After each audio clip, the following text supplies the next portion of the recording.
Great. This is Scott Loveridge. I'm Director of the North Central Regional Center for Rural Development and your host for today's webinar on web-based resources for community and economic development and heritage tourism. And I'm pleased to introduce our resource people today. Francis Bogus is with Francis Bogus and Associates LLC and focusing on community planning and development, and he's out of Iowa. Larry Dickerson is with the University of Missouri Extension in Boone County, and he's a community development specialist doing some tourism work.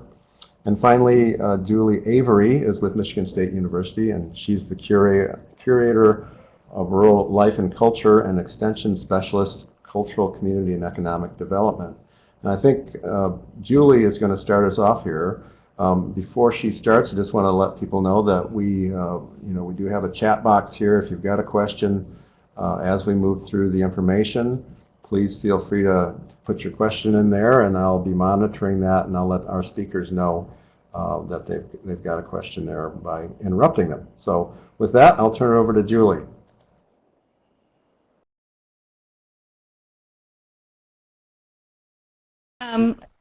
I think part of what I want to share with you, as any good historian would do, is a little bit how we got to where we are now. And this heritage tourism initiative really got its start with seeds from Missouri when a group of people in Missouri were starting to plan a rural development conference for really remote and rural communities. They connected with me, and I became a part of that planning team, and in 2010 there was a wonderful, one of the most empowering conferences I personally have ever been to, even though I admit I was a part of it. But this was in Chamois, Missouri, which is a very remote community right on a riverside. And we used to kid about how if we could do it in Chamois, anybody can do it anywhere. So growing from that opportunity, several of us on that team kept talking about needs and providing materials aimed more at rural communities. There are a lot of tourism materials out there, but you adapt them to rural communities. And so Larry and Kathy and I proposed a small grant to the North Central Center to let us explore more vocabulary and issues that were surrounding rural communities that maybe were not part of tourism in the more metropolitan areas. And while we didn't get the grant, Scott Loveridge and the center, thank you very much, gave us a small planning grant of a couple $1,000s, and we started to have a conversation across the North Central region. We did some research. We identified people that were engaged in tourism, that were engaged in culture through state and regional history and arts and humanities kinds of organizations, and of course tourism organizations.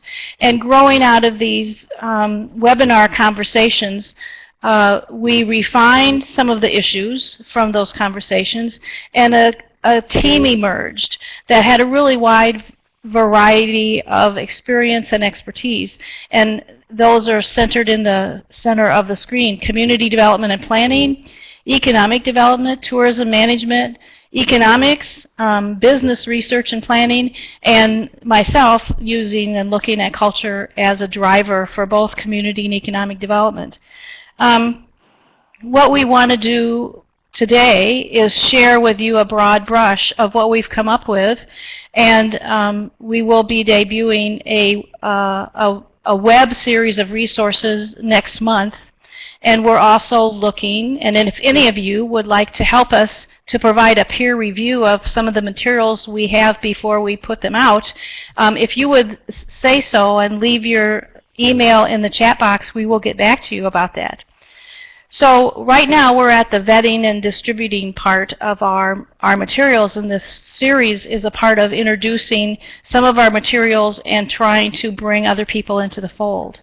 And I'm going to turn this over to Larry and ask Larry to talk about what has emerged in Missouri since that rural conference, and some of the activities that they've done to implement some of this. Well, we have, and I was going to talk about some of this in our regional slide, but in Missouri out of that conference and some other things, and several people are on. There's a lot of regional work going on. Start out with a foods approach, but evolved into more heritage tourism, which we'll talk about in the definition in a second, Julie. And so, you know, we're not to the approach yet, but let's go back. We're still on this slide. I know, I jumped ahead. Yeah, but I'm sorry. But, you know, and I'll talk some more about that when we talk about regionalism, but there's a lot about 4 or 5 major regions that have come together and are working together in heritage tourism in a variety of different ways. Kathy Dohag, who's on in Osage County where we had the conference, I'll just say this real quickly. They have Osage County bus tours that they did. One of our sponsors was the Osage County Agritourism Council. They're now working on the churches of Osage County as a tour, Julie, which you were able to see, these wonderful old churches that they have in the county. And Kathy and I were together the other night at a meeting, and one of the ladies from Chamois, where we held it, was talking about all these things they're trying to do in the schools, and quilts she's doing, and the reading theater she's put together. So there's a whole variety of things that are you know, not just from the conference, but a lot of things in Missouri that are happening on heritage tourism. So I think we can go to the next slide, Julie, and have you talk a little bit about our team. Okay, I jumped forward and now I'll jump back. We wanted you to know a little bit more about us, and this is our team. And we have done a really wonderful job of working together via e-materials and internet and connections and phones, but we've also gotten together 3 or 4 times for a couple of days and done some really intensive work. So I'm going to introduce you first to Francis Bogus, and Francis is here with us today. Francis is from Des Moines, Iowa, and has started a consulting business after he has worked for over 5 years with Iowa's Great Places Initiative. Francis's work provides direction and assistance for community planning and development. The next person here is Connie Mefford. I think I saw that Connie's on our participant list. She's at the University of Missouri. She's a community development specialist and a program director for Benton County. And she's been with Extension for 16 years, and before that she's done a lot of work with nonprofits in volunteerism and leadership development. Connie was especially involved in the development of a regional tourism initiative called the Old Trails Regional Tourism Partnership, which cuts across 9 counties on both sides of the Missouri River in western central Missouri. Eric Thompson, smiling face in the middle there, is with the University of Nebraska at Lincoln. He's an associate professor and director of the Bureau of Business Research in the Department of Economics. His interest is in investigating methodology for identifying economic impact and literature around identifying materials and economic impact, especially in the area of tourism. Kathy Dotage is also with the University of Missouri in Extension, and she's a program county director for Osage County, and for more than 40 years Kathy has been a family financial specialist, and she was also involved in the Osage conference in rural Missouri that you heard both Larry and I talk about. Jonathan Day is on the right, and he's an assistant professor at Purdue in the School of Hospitality and Tourism Management. He has 20 years experience in destination management and governance, and John has worked with marketing organizations in Australia and New Zealand as well as the U.S. before he was lured into academia. His research interests are on strategic destination management and sustainability. And then Larry and I serve as co-project coordinators, although I want to say that we are really an equal team across our role. All of us have different expertise in different roles, and we've really come together to do this well. Larry's a community development specialist with the University of Missouri, and he's 40 years of experience in community and economic and organizational development in Alaska and Missouri. Larry keeps going back and forth between the humidity and the cold. I don't know about that. And you heard a little bit about me, but I'm officially retired from the museum, but am involved in a number of museum projects as a curator emeritus with a focus in rural life and culture. And I continue in my role with Extension. I'm a specialist and provide a resource across Extension for using culture as a driver for community and economic development. And so now I will pass this on to Larry to talk about how we formed the materials that we're presenting and what's coming up next. Okay, thank you, Julie. And is my sound level better? I hope I turned it up a little bit. First, about 3 things I want to focus on real quickly. One, the whole approach to this was to help communities, rural communities, use heritage tourism as a community economic development strategy. You know, I just think that as we went through this, we wanted to make, okay, I've turned it up a little, that we wanted to make sure that what we did focused on rural communities and their abilities to, you know, build their economies using this as one of their strategies. Probably, you know, maybe not the only one, but one that every community has heritage. The second thing was that we really wanted to take a process approach. How could we help communities, you know, understand the process of doing this? And that's how we've sort of designed the materials you see here, the modules, is first of all, what is it? What's importance in regionalism that will come up in a second? Is it a fit for your community, which I'll be talking about on October 5th or 4th or the 5th. I can't remember. I have to look on my schedule. And then how, if it is a fit, how do you initiate it? How do you get the community to look at its assets, and how do you get people engaged, and, you know, how do you organize folks? How do you know, get people planning for it to implement it, and the different tiles implementation, then you evaluate renewal. And one thing we all know, process is not linear. So we've also designed this as a community go and say, well, we've done these pieces, but, you know, we need some help on organizing, or we need some help on marketing. You know, some of you have listed some of the things that you do. So our approach to this is to have some resources, some information. Julie will talk about that in a second on and helping us share. And the second part, the third part of this is we see this as growing and evolving and changing.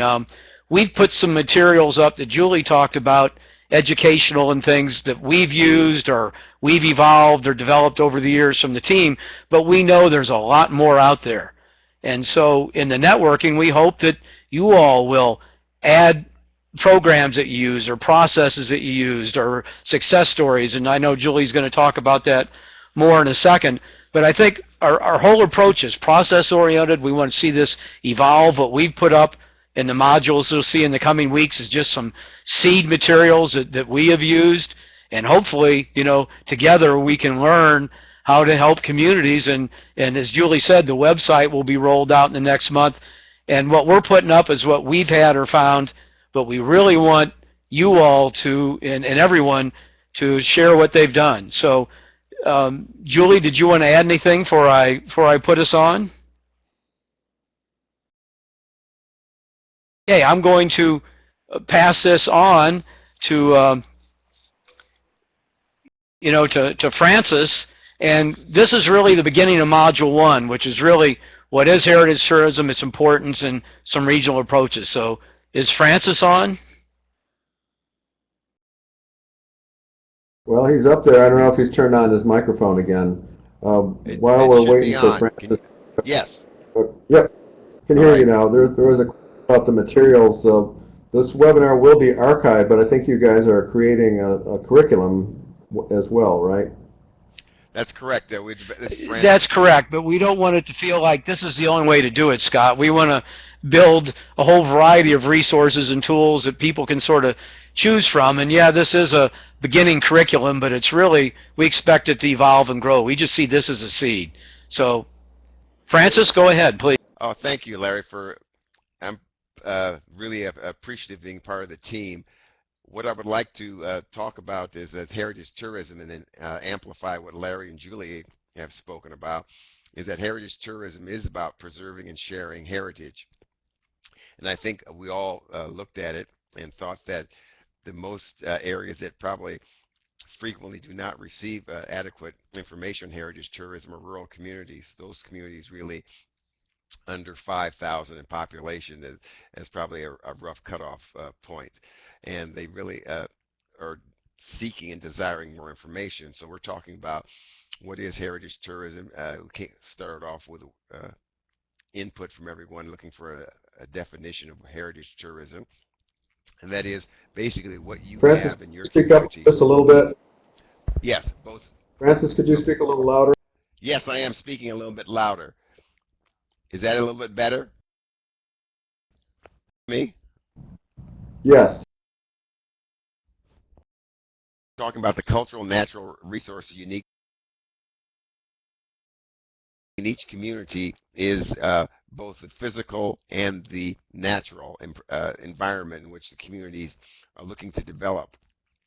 And there is a big demand for heritage tourism that can also sprout and increase revenues, both coming into the community and also helping people who live there stay in the community and develop what their resources are. And this can amplify both for those who actually run attractions and also the secondary resources such as restaurants, food and beverage places, and all other types of ancillary services that provide the needs for tourists and for keeping the dollars and bringing more dollars into the community. What we look about is what has been a finding in the communities and in the past that will help them and give an experience that people will find unforgettable. We're looking for ways to get people to spend 1 or 2 or 3 days at most in these communities, browsing around and understanding that collaboration with the communities and nearby communities is the best way to enhance the environment and make it more attractive for those living in the communities. So we talk about what the essential is having the communities themselves gather together and brainstorming as a first step to deciding what they find authentic about their communities that would be appealing to both visitors and also people who live in the communities who haven't experienced that. What I found in my years of experience is that many people take for granted what's existing in their communities, and sometimes they need an outside perspective to step back and look at what's attractive about the communities that they see every day that they frequently ignore. And what I believe and what the team members have developed is that the way to create stability, growth, and economic development is to enhance your natural assets, do an inventory, and we'll talk about that later in one of the webinar series about doing an inventory of all your assets and looking about how you can connect them and find them attractive. Important heritage tourism, I think, and Julie or Larry might want to give some input in this, is that it increases the amount of travelers to your community. I think there's numerous economic studies that have been developed talking about the average person who comes more than 100 miles spends anywhere from $50 to $75 per day in heritage tourism. So that's one way to bring in more dollars. Also, you engaging with the multiple activities, you have longer stays. That's why we encourage regionalism with smaller communities, and rather than trying to compete with your neighbor, one way is simply to find out what's appealing and what can be visitors and tourists to make a 1 or 2 or 3 days journey around, say, a 60 to 100-mile radius. And they can take if you have heritage homes that are open for tourism, you can collaborate and have visitors visiting 3 or 4 heritage tourism homes over a 2 day period. That allows for a longer stay and more dollars spent in the community.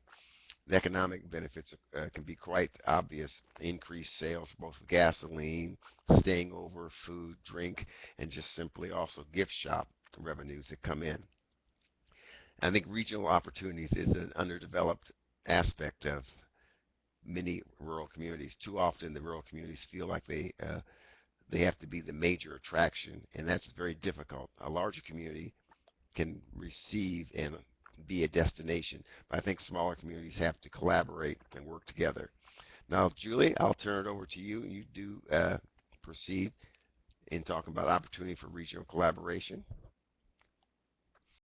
Oh, Francis, this is Larry. That's me rather than Julie. But one thing I will mention, you should look at the Nebraska study that Eric Thompson from our team did on the opportunities and economic impacts of heritage tourism in Nebraska.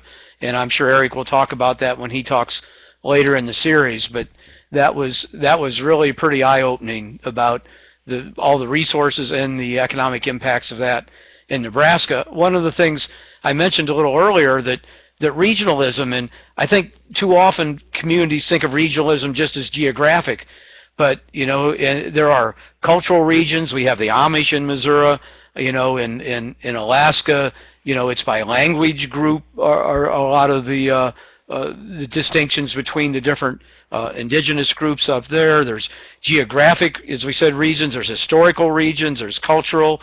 There's even geologic regions, with the Rim of Fire and the volcano. So one of the things to think about is that your regional collaboration just doesn't have to be geographic and based on a lot of things. As I mentioned a little earlier, Osage County is putting together the churches of Osage County. So they're looking at their religious history, and the church is a region. And Francis talked a lot about a variety of reasons to do cooperative, but I know, as I said earlier, in Missouri, we have the Old Trails region, we have the Missouri River Bluffs region, we have the Mississippi Rivers Hill region, we have Shelley Bush, I see, is working with the Rhineland region, all looking at how they work together to build a regional economy based on heritage tourism. You have, everybody, their common goals is to have better economic development in these years. As Francis said, you have a lot more resources. Then you start getting dialogue and cooperation, and as I'll talk about next time on a fit for your community, a community discovery process that people start looking in the region, they start seeing all these different assets and things they have as well as the inventory. And you start connecting and building people in their capacities, and it really does enhance, and synergy takes place on that regional level. And instead of competing, everybody cooperates on a regional basis. So that's just one of the concepts. I know people do it. There's the set, the Stronger Economies Together that U.S. Department of Agriculture is doing, and there's a lot of ways to look at this, but I think one of the key things we wanted to get across from our team is really you have a lot more opportunity for success working regionally. And so one of the things we talked about is seeking your help. So Julie, I'm going to turn this over to you and talk about how we've been linking people together and the help we want.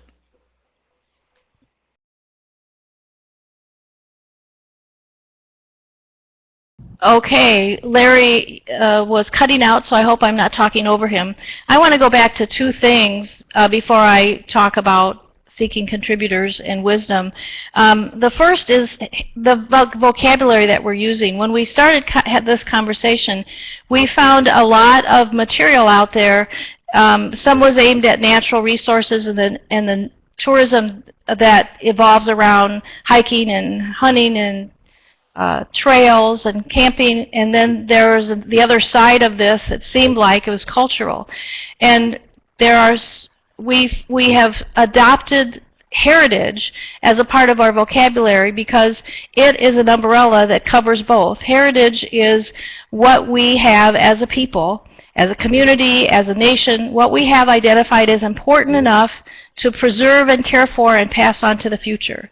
And that's an umbrella over both heritage and natural resources. So we think that this is a way to look at the whole, because tourism, people that come into areas don't just come in to do one thing usually.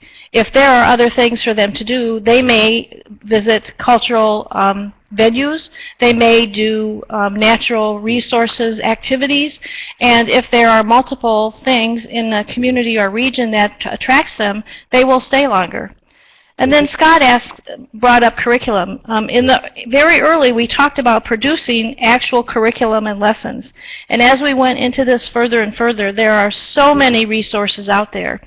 We decided we wanted to and we came up with the word module. We wanted to come up with materials that we could present on a website that would help communities wherever they are to think about what they want to do and suggest approaches to how they do it. Because especially in rural and remote communities, this is so local specific. We need to know what we have and respect what we have, and then choose to share that or not share it, but choose through tourism to share it with other people. And so that's what we're hoping for these resources. So seeking contributors, we know we're not the end-all to this, and as we, our collective group of 7, started researching what was out there, we found a huge number of materials out there, and we have started to pull them together, and we've learned from them and from our own experiences, and what we're presenting on the website will show you that. But we really would like to see this be a core of growing resources. And so we want to ask you and other people who start to learn about this, if you are aware of a wonderful resource, or if you in a community or a region have created your own process and you've developed a network, or you've developed a co-op, or you've developed a trail, if you would share that with us, then we will add it to the website, and it can be a growing resource that brings these things together. So, like I said before, think about what you have and what you're aware of, and send us information. And I seem to be the keeper of the web, so I'm Julie Avery, and my email is averyj, A-V-E-R-Y-J, @msu.edu. And that'll be on all of our materials, so you can see that. We started thinking that we wanted to somehow bring us all together who had tourism and rural interests. So our early webinar conversations were the first part of that. We started a small LinkedIn site where we're trying to identify other resources, and please look that up. It's Heritage Tourism, and join away. We also are going to open our website in October. So again, if you are interested in getting the formal announcement when our website is public, would you leave your email address in the chat box as well, and we'll get you the formal announcement for that. So, and one more thing we're doing is we're working with the Extension Tourism team, and we're hoping to develop the core of an application for a community of practice if e-extension releases another request for proposals. Thank you all for putting your emails there. I'm excited to share it with you. So if e-extension puts out another RFP for proposals, we're going to be ready in a partnership to submit an application for funds to create a tourism community of practice, and broaden the base and have more places where we can connect. So now I want to transfer us to Larry again for a look at the upcoming webinar series, what each session is about, when they're going to be. Larry.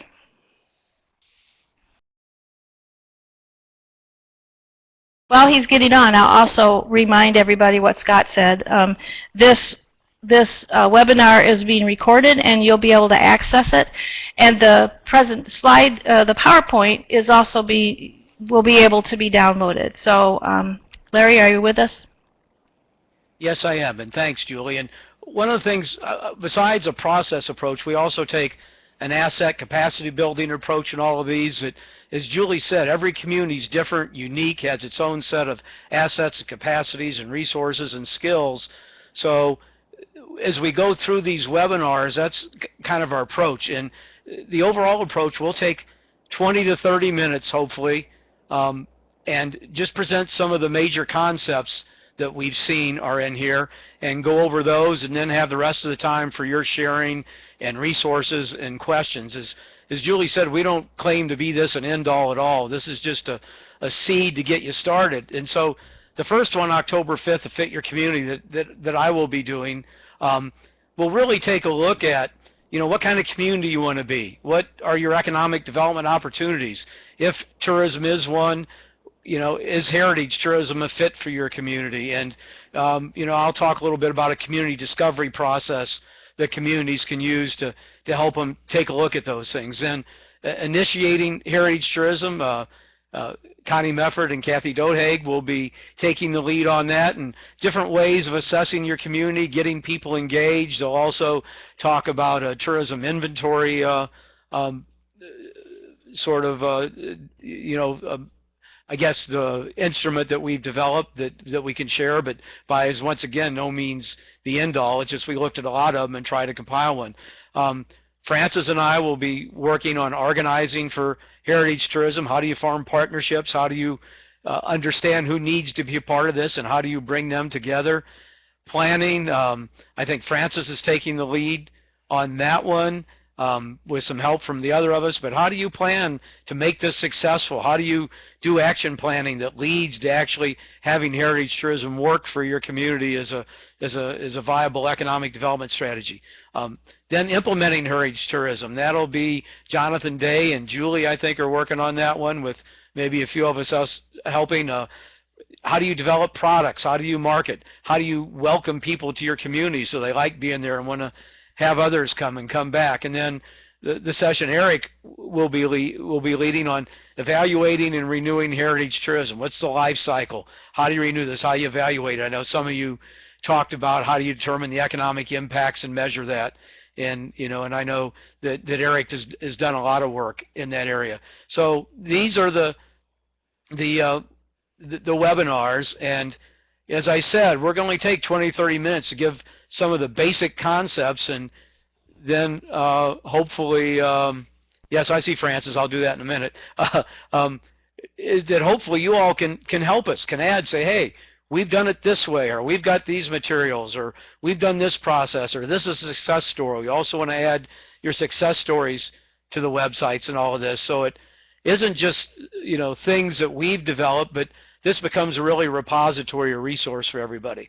So this is this is number one, and we talked a little bit about module one today in terms of what it is and the importance and the regional approach.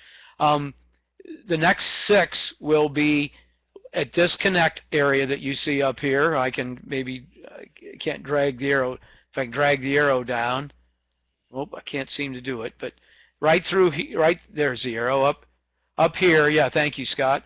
And here's the dates for all of them: October 4th, 11th, 18th, 25th, November 1 and 15th. So next week and the week of November 8th, we have a break. You can register at any time, which I know Rosa and Scott from the North Central Center would appreciate, just so they have a sense of how many people are going to be on.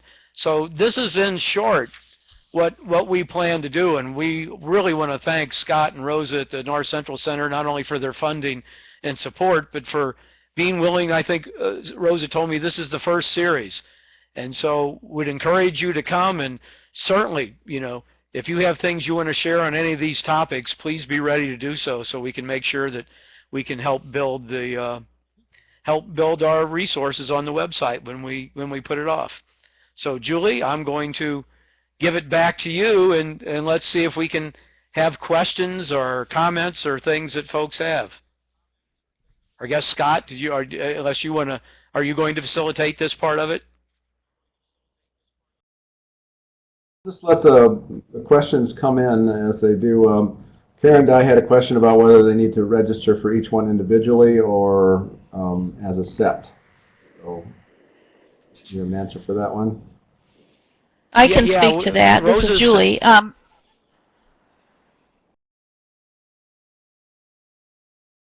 Go ahead, Julie. Yeah, go ahead, Julie. At the site, which I typed in the chat box, you can register for one, or you can register for all of them. The option is either or, so check that out. You don't have to register. It's just nice if you would, so we can have a little better feeling about what's going on. The site isn't, the link isn't working right now, but it'll be turned on after this webinar. And Francis typed it I right. do. Francis said to remind something that you can get on the web. I do a monthly radio show on KOPN, and it's KOPN.org. You can get it streaming, and Francis will be my guest, and it's It will be 5 p.m. Central Time, the first Monday of the month, so I have to look at the calendar. I don't have it in front of me, but I think that's the 7th or 8th, Francis. I don't have the calendar in front of me, but that's a radio show that I do, that I bring people in from around the region and just talk about what they're doing. And Francis is coming down for Iowa to talk about his experiences and all the things he's done in heritage tourism. Francis used to be with Iowa Great Places in a past life and has just a wealth of knowledge about heritage tourism and how it's done. So yeah, it's October 1st. Just go to www.kopn.org. I'll type that in a second. And it's on the web streaming. You can get a hold of it if you want to hear what Francis has to say about heritage tourism. So thank you, Francis, reminding me of that. And Tony had a And question Tony, about, yeah, it's open to anyone really. Anyone in the country is fine. So we're, we obviously pick topics that are of interest to the 12-state region that we serve, but we're happy if people from Alaska or anywhere else, for that matter, want to join. So.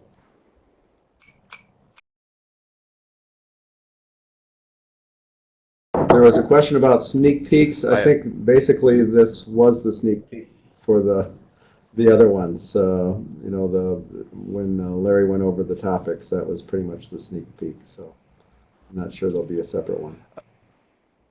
Scott, it's Francis speaking. I just Karen wanted to asked what time is the radio program? Go ahead, Francis. I'll say in a minute. I'll write that on. Okay. It's Monday, October 1st at 5 p.m. is the radio program. And I also wanted to add that I think it's essential that one of the benefits of this regional programming that we're having in the webinars is that too often rural communities in remote areas don't have access to resources. And so this gives us and people in the rural areas and remote areas a chance to that work or don't work in other communities. I think the best way that I would, and you can hear about what other communities have done to be successful, is invaluable. Sometimes you just have to get in and try to make the project move forward, and implementation is very important. All too often communities spend so much time in the talking phase they never get a chance to actually do, and sometimes you just have to trial and error and see what works and take what's good from what other communities are doing and sharing ideas and brainstorming, and this is one way to get those ideas across.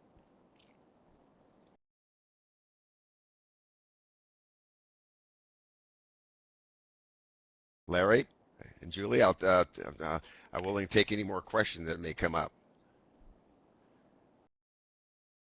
Well, I'll play devil's advocate here while other people are thinking about it.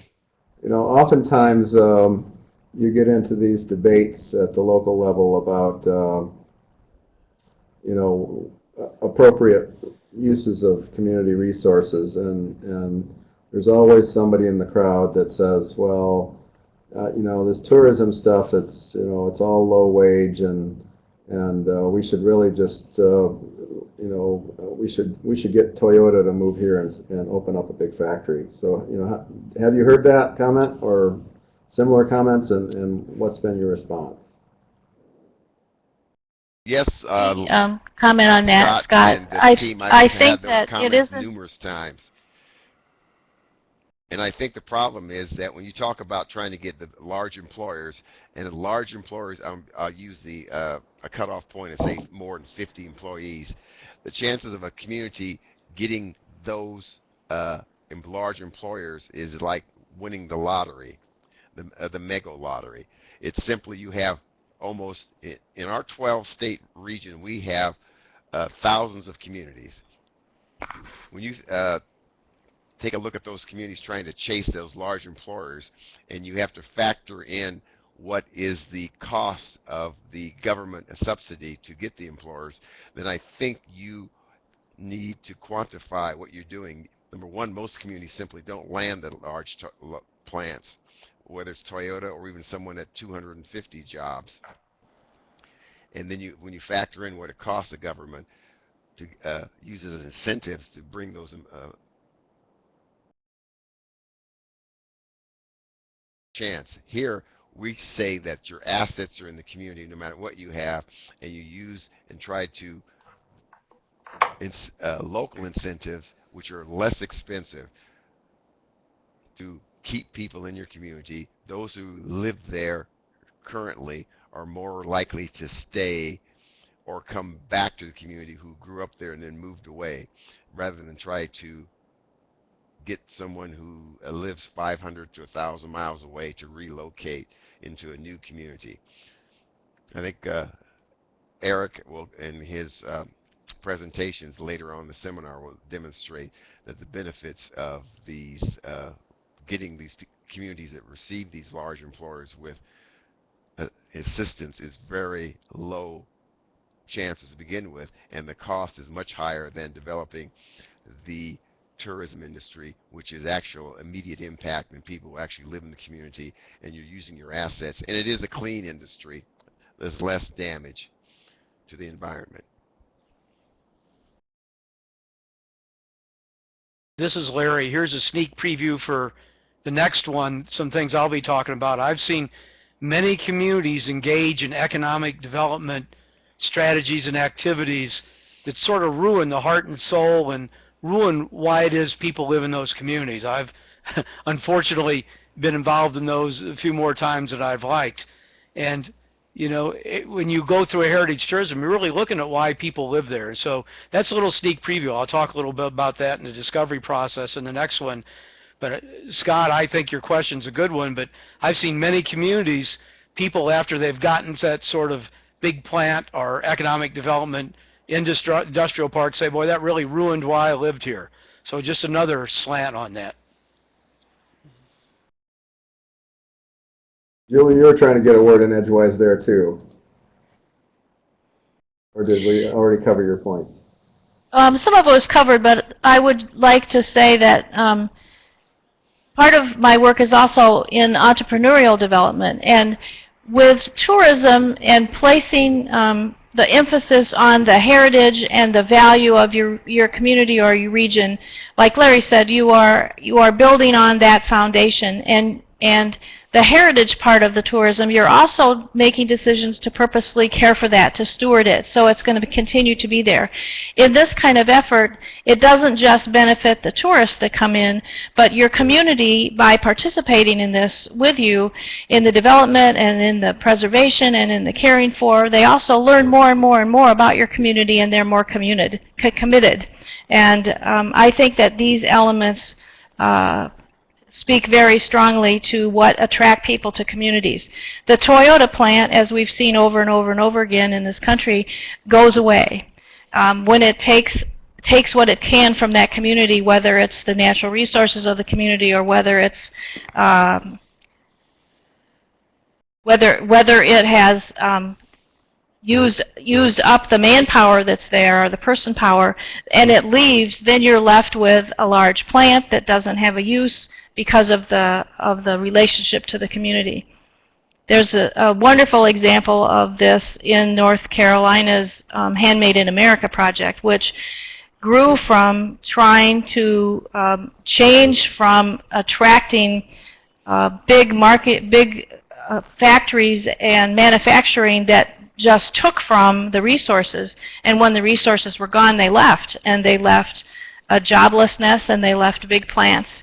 But when that community focused on what its own resources were, those resources didn't go away, and they've just been grown, and in the growing, they've strengthened communities.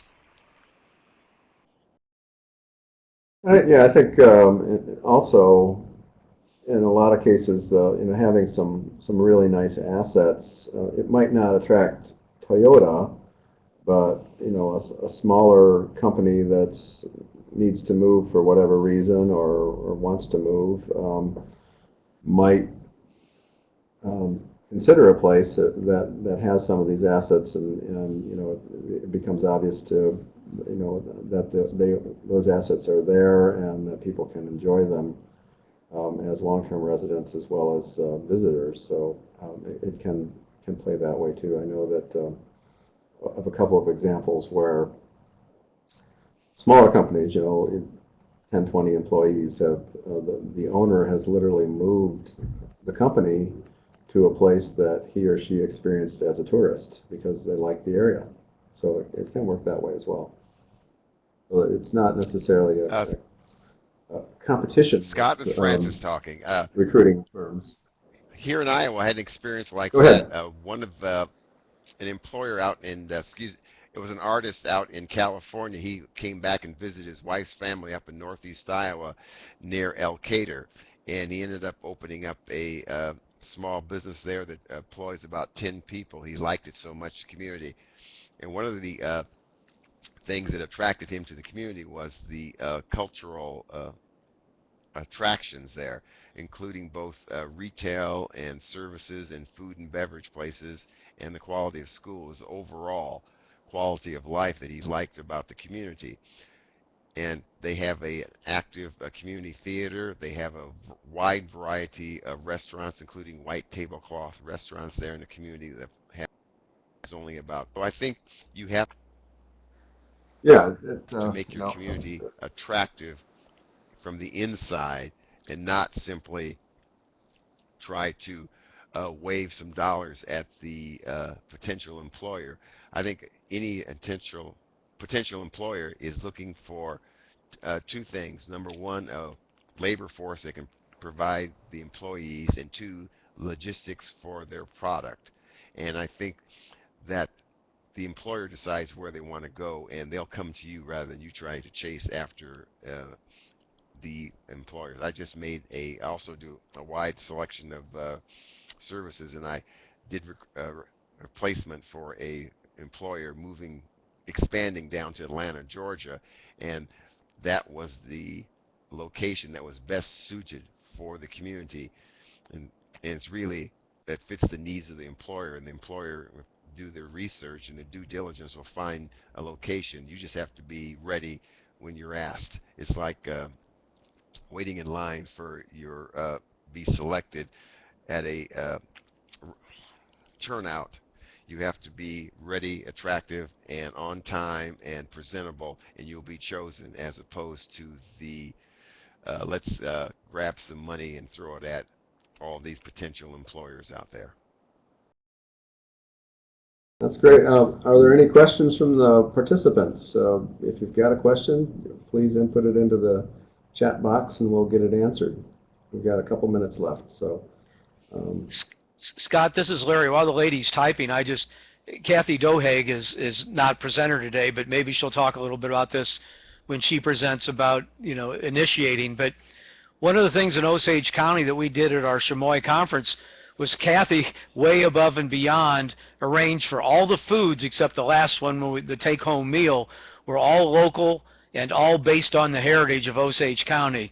And Julie was there, can attest to this, but and Connie also, who's on. But I mean, they have a fellow now who has a catering business that does this on all the foods that did it for us, and having real German pot roast and real German chocolate cake.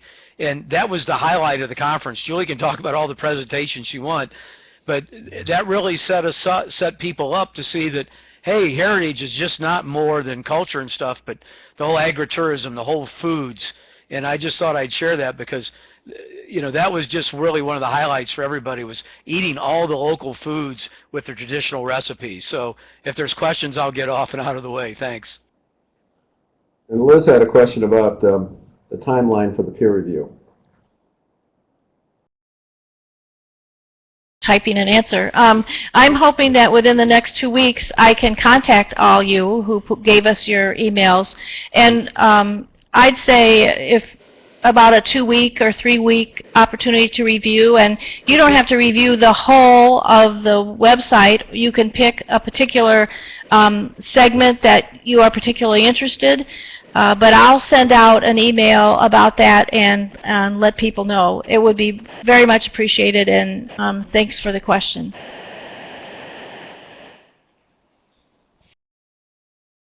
Okay. Well, I don't see any other questions coming in, so I think we'll